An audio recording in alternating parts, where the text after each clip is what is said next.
তারেক রহমান নিজেই শেখ হাসিনার মতো হয়ে উঠছেন।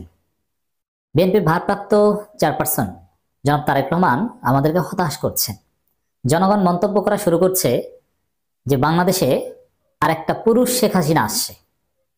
দর্শক, তারেক রহমান রাজনীতিতে বিতর্কিত হয়ে উঠছেন, বিতর্ক তৈরি করছেন।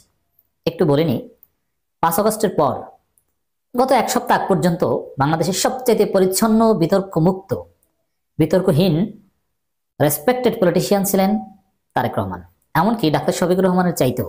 কারণ 5 আগস্টের পর ডাক্তার শফিকুর রহমানের বেশ কয়েকটা বক্তব্য নিয়ে তীব্র সমালোচনা হয়েছে, আমরাও সমালোচনা করেছি।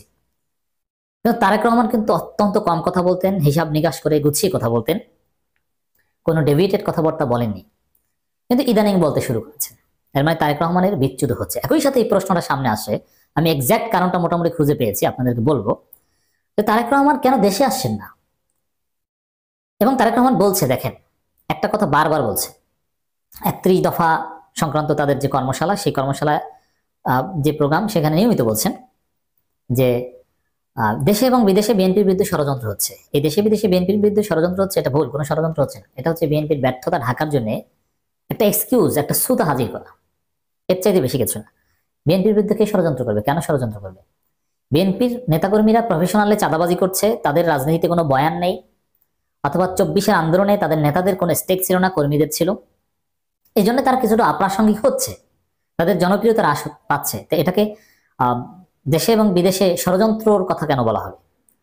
আর এটা তো সহজ হিসাব। দেখেন, তারেক রহমান যদি কমফোর্ট জোনে থাকতেন, তার যদি সৎ সাহস থাকতো, তাদের নিজস্ব কোনো দুর্বলতা যদি না থাকতো, কোন যুক্তিতে তিনি এখনো দেশে আসবেন না? 5 আগস্ট হাসিনা পালিয়েছে, 8 আগস্ট ডক্টর ইউনূস সরকার গঠিত হয়েছে, 10 আগস্টের মধ্যে, 10 আগস্ট সকাল 9:30টার মধ্যে শাহজালাল আন্তর্জাতিক বিমানবন্দরে থাকার কথা ছিল তারেক রহমানের, কিন্তু কেন আসলেন না? আমি আসছি সেদিকে। তারেক রহমান যে শেখ হাসিনার মতো হয়ে উঠছেন, তার একটা বড় প্রমাণ দেখেন, কোনো কোহেরেন্স নেই। তারেক রহমানের রাজনীতিতে ব্যালেন্স হারিয়েছেন, তার ব্রেক ফেল করছে মনে হচ্ছে। কারণ একদিকে তার নেতাদের মাধ্যমে ভারতপন্থী রাজনীতি করাচ্ছেন, মুক্তিযুদ্ধ ব্যবসা করাচ্ছেন।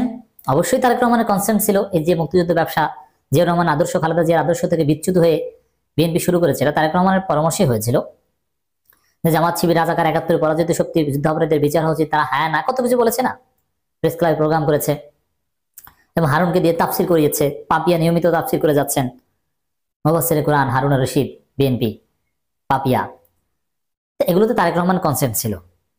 তো এইসব বয়ান টয়ান ক্রিয়েট করিয়ে তিনি একজন সাজাপ্রাপ্ত, মৃত্যুদণ্ডপ্রাপ্ত একজন যুদ্ধাপরাধীর মৃত্যুতে, আমার ভাষায় যুদ্ধাপরাধী না, বিএনপির ভাষায় যুদ্ধাপরাধী, আব্দুল মমিন তালুকদার খোকা, তার মৃত্যুতে শোক জানিয়ে বিএনপির এতদিনের আয়োজনকে খেয়ে দিলেন।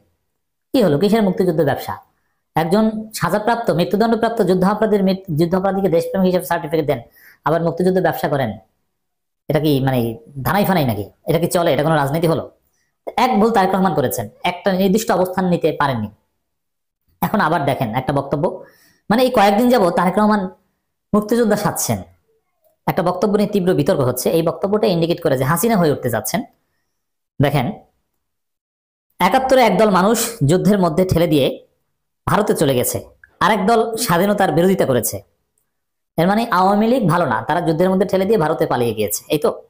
আরেক দল স্বাধীনতার বিরোধিতা করেছে, মানে জামাত ইসলামী স্বাধীনতার বিরোধিতা করেছে, আমি তাফসীর করছি। কিন্তু বিএনপি স্বাধীনতা যুদ্ধ পরবর্তী সময়ে দেশের মানুষের পাশে ছিল তারেক রহমান। আশ্চর্য বিষয়, তারেক রহমানের মতো একজন মেধাবী নেতা এত থার্ড ক্লাস হালকা কথা কিভাবে বলেন? কিন্তু বিএনপি স্বাধীনতার যুদ্ধ পরবর্তী সময়ে দেশের মানুষের পাশে ছিল। অথচ দর্শক, আপনারা সবাই জানেন, না জানলে আপনারা জেনে রাখেন, এই বিএনপির প্রতিষ্ঠাতা হয়েছে 1 সেপ্টেম্বর 1978 সালে, আর যুদ্ধ হয়েছে 1971 সালে। আর তারেক রহমান বলছেন যে স্বাধীনতা যুদ্ধে বিএনপি মানুষের পাশে ছিল। আপনি চিন্তা করেছেন তারেক রহমান কোথায় নেমেছে? মানে ওই যে সাহারা খাতুন বা অনেকে বলতো না, বাংলাদেশে 3G চালু হয়েছে, যে এটা শেখ মুজিবের বঙ্গবন্ধুর স্বপ্ন ছিল। ঘটনাটা অনেকটা এরকম। এখন 71 সালে বিএনপিকে নিয়ে গিয়েছে। তারেক রহমান কি করছেন, মানে কি করতে চাইছেন?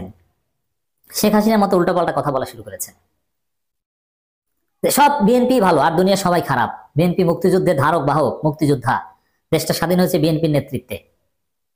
আর জিয়াউর রহমানকে মনে হয় ওই কাল্ট বানাবেন শেখ মুজিবের মতো, না হলে এই কথার মানে কি? আর বাস্তব কথা হচ্ছে, মুক্তিযুদ্ধ নিয়ে যদি কথা বলেন, এটা হাজারবার বলতে আপনি বাধ্য হবেন, মুক্তিযুদ্ধ হয়েছে আওয়ামী লীগের নেতৃত্বে, শেখ মুজিবের নামে বাংলাদেশে যুদ্ধ হয়েছে। অতএব আওয়ামী লীগের লোকজন যতই পালিয়ে যাক, সেই পালানো আওয়ামী লীগ নেতাদের নেতৃত্বে গঠিত প্রবাসী সরকারের মাধ্যমেই তো মুক্তিযুদ্ধ পরিচালিত হয়েছে, তখনকার বাংলাদেশ অপারেট হতো। এটা অস্বীকার করার সক্ষমতা কারণেই। আওয়ামী লীগের কেউ পালিয়ে গিয়েছে বা এটা বলা যায়, কিন্তু বিএনপির কে যুদ্ধ করেছে? বিএনপি তো প্রতিষ্ঠিত হয়েছে 1978 সালে। ভাই আপনি কি বলছেন এগুলো?